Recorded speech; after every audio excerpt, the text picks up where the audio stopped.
ပြီးတော့နောက်တကယ်လို့ဒီဟာပေါ်မှာသုံးသွင်းတဲ့ညီကိုမောင်မလည်းကျွန်တော်ဘလို့အကြံပြုခြင်းလဲဆိုတော့ဒီဟာကိုသုံးကြည့်တဲ့ခါကျပိုပြီးစင်ပြေပါခုနပြောလို့မီးစက်ချိန်ပေါ့နော်သုံးသွဲချိန်လည်းရောတယ်ဒီဆိုလာပေါ်မှာလည်းဆိုလာကိုဘယ်လောက်ထိကျွန်တော်တို့ချိန်ချမြင့်ကသုံးလို့ရတဲ့အကြောင်းကိုကျွန်တော်ကတော့လက်တွေ့သုံးဆွဲအနေနဲ့တကယ်လည်းစင်ပြေပါတယ်ကျွန်တော်အားကြောင့်ဒီဟာကိုသုံးမဲ့ညီကိုမောင်မပေါ့နော်ကျွန်တော်ဒီအကုန်လုံးလည်းဒီဟာလေးကိုသုံးသင့်တယ်လို့တော့ကျွန်တော်အနေနဲ့အကြံပြုပြီးတော့ comment ကောင်းပေးပါတယ်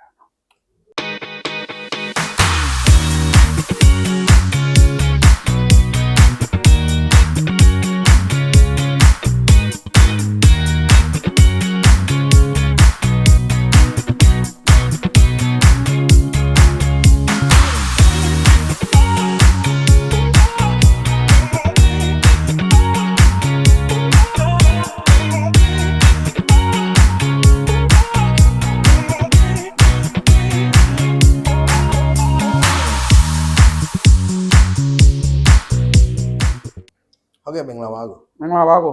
ရေဦးဆုံးကိုယ့်ရဲ့နာမည်လေးနဲ့ဒီလုပ်ငန်းကြောင်းလေးဝေမျှပေးပါဦးဗျရှင်းပြပေးပါကျွန်တော်နာမည်ကိုနိုင်ထွန်းအောင်ပါနန်းတော်ရှိမှာဆာမန်လေးအစင်းမြင့်ကဖေးနဲ့စားဝယ်သွားမှာပါကျွန်တော်တို့စတန်လုံးမြန်မာကိုအခုဘယ်ကနေစတင်သိရှိပြီးတော့ဆက်သွယ်ဖြစ်တာလဲကျွန်တော်စတန်လုံးမြန်မာကိုစသိခဲ့တော့အတိမိတ်ဆွေတယောက်ပေါ့သူသုံးတဲ့မီးစက်ကိုကျွန်တော်အဲ့မှာစပြီးတော့ကြည့်တယ်ပေါ့နော်အဲ့မှာစပြီးတော့သူရဲ့သုံးတဲ့အတိမိတ်ဆွေတယောက်ရဲ့ဆိုင်ကိုသူကလေးလာလိုက်တယ်လေးလာလိုက်တဲ့အချိန်မှာအဲ့မီးစက်ရဲ့အတန်ပေါ့နော်အဓိကတော့အတန်ပေါ့အတန်သုံးတယ်ကအတန်နဲ့အတန်လည်းမီးစက်နှုတ်လို့နှုတ်ထားမှမသိဘူးအဲ့မှာတင်ဒီရဲ့မီးစက်ရဲ့ဒါလေးကြည့်နောက်တော့ဒီမီးစက်ရဲ့ information ပေါ့နော်အားလေးတိတကတိသုံးထားတဲ့မီးစက်ရဲ့နှုတ်ကိုတော့ဘာကိုအကုန်လုံးကျွန်တော်အမှသိပြီးတော့အမှစိတ်ဝင်စားပြီးတော့ဒီဟာကိုစာဆက်သွယ်ပြတာပါအဲ့ရုံးနော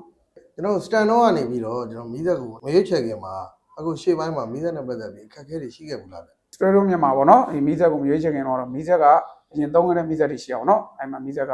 heat တက်တဲ့ရေဆူတယ်ပေါ့နော်အဲ့ရေဆူတဲ့ခါကျအဲ့ဒါတွေကိုကျွန်တော်မီးစက်ဟိုဖြစ်တဲ့အောင်ပြန်ပြီးတော့ဆက်တက်ရတယ်ပေါ့နော်ဆက်တက်ပြီးအဲ့ခုနကပြောဆက်တက်ပြီးအချိန်စောင့်ရတယ်အဲ့ဆက်တက်ပြီးအပြီးကျွန်တော်ပြန်ပြီးတော့နှိုးရတဲ့အချိန်တိုင်းတာတွေရှိခဲ့တာပေါ့အဲ့ခက်ခဲများတော့ကြော်ဖြတ်ခဲ့ရတာပေါ့နော်ကျွန်တော်စတန်လုံးကနေပြီးတော့မီးစက်ရောဆိုလာပါရွေးချယ်ဖြစ်တဲ့အကြောင်းရင်းလေးပြပြပေးပါဦးဗျကျွန်တော်မီးစက်ကိုဆိုလာအသုံးပြုတဲ့အကြောင်းပေါ့နော်ကျွန်တော်ဒီမီးစက်ကိုကျွန်တော်အသုံးပြုပြီးတော့စတန်လုံးမြန်မာဝန်ထမ်းလေးတွေပေါ့နော်ကျွန်တော်ညီကောင်မောင်တို့ကကျွန်တော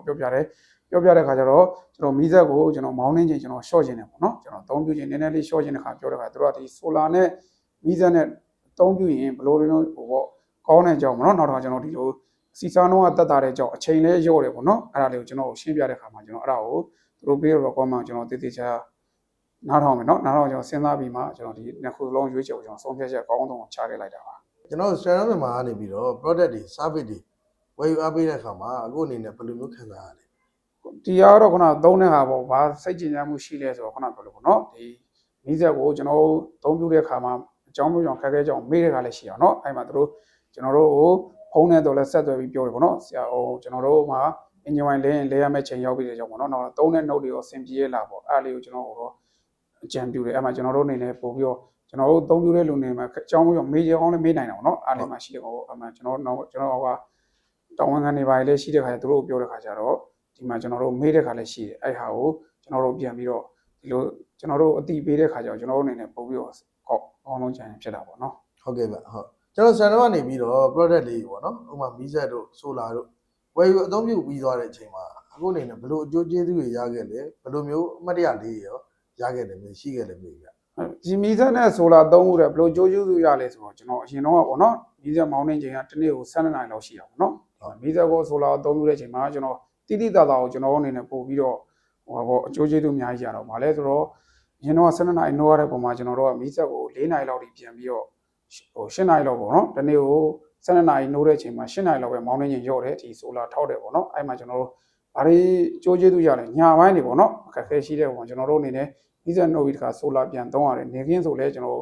သုံးချိန်ကတော့တော်တော်ရော့တာပေါ့နော်10နာရီနဲ့ဒီ4နာရီနောက်ပိုင်းကိုမီးစက်ကိုတော့ကျွန်တော်နားပေးလို့ရအဲ့နောက်ပိုင်းမှာကျွန်တော်နှိုးရတဲ့ခါကျတော့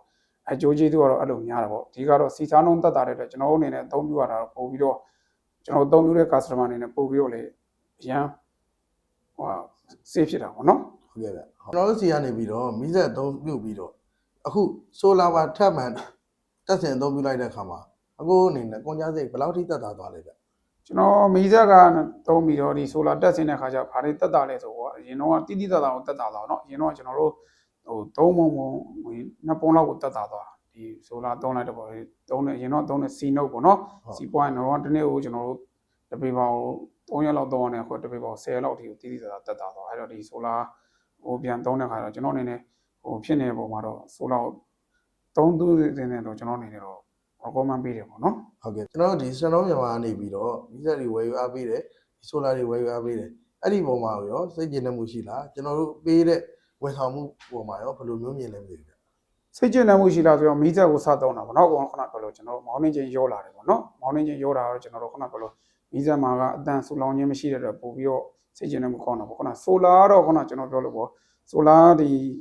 လောက်တဲ့ညီလေးတွေကတော်တော်အဆင်ပြေပါတယ်ဘာလို့လဲကျွန်တော်တို့15ရက်စီတစ်ခါတစ်လတစ်ခါစီဖုန်းဆက်ပြီးပြောတယ်ကျွန်တော်တို့မှာ note တုံးတာအဆင်ပြေလာเนาะနောက်တော့ခုနပြောဖုန်းအနေရကစနည်းနည်း view site ပေးရပေါ့အဲ့ပေါ်ကျွန်တော်တို့အနေနဲ့ပို့ပြီးတော့ဒီလိုကျွန်တော်တို့သုံးပြတဲ့ကျွန်တော်တို့ပုံမှာဒီလို view site နဲ့ကျွန်တော်တို့ပြန်ပြီးတော့ဟိုပေါ့ view site မှုပေးတဲ့ပုံကျွန်တော်တို့အနေနဲ့ဘယ်လိုပြောမလဲအတိုင်းအသိဝမ်းသာတာပေါ့เนาะအဲ့တော့ညီလေးတွေကျေးဇူးတင်ပါတယ်เนาะ ဟုတ်ကဲ့ခင်ဗျကျွန်တော်တို့ရဒီ power bucket solution ကိုအခုဘယ်လိုမျိုးသဘောကျပြီးတော့ပြီးရင်နောက်ထပ်တခြားသူတွေကိုဘယ်လိုပုံစံမျိုးလေးအကြံပြုခြင်းလဲဗျဟုတ် ခုနကကျွန်တော်တို့ဒီမီးစက်သုံးပြတဲ့ပုံမှာပေါ့เนาะကျွန်တော်တို့အနေနဲ့ဒီအကြံပြုခြင်းတဲ့ကြောင့်မီးစက်ကိုယုံကြည်သုံးဆွဲလို့ရတဲ့ကြောင့်ပေါ့เนาะဒီမီးစက်ကိုယုံကြည်နောက်တစ်ခုကဒီစတရိုမြန်မာမီးစက်ရဲ့အားသာချက်ကဘာလဲဆိုတော့ကျွန်တော်တို့ဒီသုံးတဲ့ customer တွေကိုကျွန်တော်တို့ဟိုလေဒီ instrument ပေါ့เนาะအားလေးပေးတဲ့ပုံမှာကျွန်တော်တို့အနေနဲ့တချို့ခက်ခဲရှိရလေးလည်းဖြည့်ရှင်းပြီးသားလည်းဖြစ်တယ်လို့ဒီ solar ပေါ့เนาะ solar ဆိုလဲ solar ရဲ့အချိန်ကို solar bucket အတိုင်းပေါ့เนาะအချိန်ကြာမြင့်တဲ့အချိန်ကိုကျွန်တော်တို့အနေနဲ့ဘယ်လိုလေးသုံးရမလဲဘယ်လိုလေးဆိုတော့ကျွန်တော်တို့စာတွေ့ပေါ့เนาะကောက်ပြီးပေးတဲ့ပုံမှာကျွန်တော်တို့အနေနဲ့ဟိုသုံးရတဲ့ပုံမှာအဆင်ပြေတယ်ပေါ့เนาะပြီးတဲ့တော့နောက်တကယ်လို့ဒီဟာပုံမှာသုံးနေတယ်ဒီကောင်မမိုင်းလည်းကျွန်တော်ဘယ်လိုအကြံပြုခြင်းလဲဆိုတော့ဒီဟာကိုသုံးကြည့်တဲ့ခါကျပိုပြီးအဆင်ပြေပါခုနပြောလို့မီးစက်ချိန်ပေါ့เนาะသုံးသွဲချိန်လည်းရောတယ်ဒီ solar ပုံမှာလည်း solar ကိုဘယ်လောက်ထိကျွန်တော်တို့ချိန်ကြာမြင့်ကသုံးလို့ရတဲ့အကြောင်းကိုကျွန်တော်ကတော့လက်တွေ့သုံးဆွဲအနေနဲ့တကယ်လည်းအဆင်ပြေပါတယ်ကျွန်တော်အားကြောင့်ဒီဟာကိုသုံးမဲ့ညီကောင်မမိုင်းပေါ့เนาะကျွန်တော်ဒီအကုန်လုံးလည်းဒီဟာလေးကိုသုံးသင့်တယ်လို့တော့ကျွန်တော်အနေနဲ့အကြံပြုပြီးတော့ comment ကောင်းပေးပါတယ်ဟုတ်ကဲ့ကျွန်တော်တို့စံတော်မြန်မာဖွဲ့ကိုလည်းအခုအနေနဲ့ဘယ်လိုမျိုးလေးအကြံပြုခြင်းလဲမသိဘူးဗျဟိုပေါ့ကျွန်တော်အနေနဲ့ဒီစတရိုမြန်မာပေါ့နော်ဒီမီးစက်နဲ့ဆိုလာဖွဲ့ကိုတော့ဘယ်လိုကြံပြုခြင်းလဲဆိုတော့လောဆယ်တော့ကျွန်တော်တို့ဒီသုံးနေတဲ့ပုံမှာခုလိုပေါ့တစ်လားတစ်ခါပေါ့အင်ဂျင်ဝိုင်ပေါ့နော်ကျွန်တော်တို့လဲတဲ့အကြောင်းတော့ရေတန်ကြီးပေါ့နော်ရေဖြည့်နေတဲ့အကြောင်းကျွန်တော်ယူဇာဘက်ကအကြောင်းမျိုးကြောင့်ဟိုခက်ခဲရှိတဲ့ခါလေးဒီလိုလေး view site ပေးတာကိုပိုပြီးဆင်ပြေပေါ့နော်ခုနကပြောကျွန်တော်တို့ solar သုံးတဲ့ပုံမှာ solar မှာဖုန်တက်တဲ့အကြောင်းလေးတွေပေါ့နော်ဒါဒီသုံးတဲ့ watt တွေမှာဆင်ပြေလာပေါ့အဲ့လိုလေးကျွန်တော်တို့ပြောတယ်နောက်တော့ကျွန်တော်တို့အကြောင်းပေါ့နော်ရုံးပိတ်တဲ့ရက်တို့ညာပိုင်းလေးတွေမှာကျွန်တော်တို့ error တွေရှိတယ်ပေါ့နော်ကျွန်တော်သုံးတဲ့ပုံမှာအဲ့ပုံကျွန်တော်ဖုန်းဆက်ပြီးတဲ့ကျွန်တော်တို့ခုလိုပေါ့ပြောတယ်နောက်တော့ကျွန်တော်တယောက်နဲ့တော့ဗီဒီယိုကိုပြောပြီးတော့လဲကျွန်တော်တို့ရက်ခက်ခဲကိုဖြည့်ရှင်းပြီးပေါ့နော်အဲ့ဒါလေးကိုလေကျွန်တော်အနေနဲ့အကြံပြုခြင်းတဲ့တစ်ခုကတော့ဘာလဲဆိုတော့ပေါ့ဟိုကျွန်တော်တို့ဒီလိုလေးကိုစားဘက်ကလည်းကောင်းပါတယ်အဲ့ဒီလိုမျိုးရေရှည်ထိမ့်ပြီးဖို့ကျွန်တော်အနေနဲ့အဲ့လေးကိုတော့အကောင်းဆုံးထိမ့်ပြီးပါလို့ကျွန်တော်အနေနဲ့အကြံပြုရင်းနဲ့အကောင်းဆုံးနှိမ့်ခွန်ချုပ်ပေးပါတယ်ပေါ့နော်ကျေးဇူးပါဟုတ်ကဲ့ကျွန်တော်စံတော်မြန်မာဖွဲ့ရလည်းအခုလိုမျိုးအကြံပြုပေးရတဲ့အတွက်ကျေးဇူးတင်ပါတယ်ဟုတ်ကဲ့ကျေးဇူးတင်ပါတယ်ကျွန်တော်လည်းကျေးဇူးပါ Empowering you beyond the seas.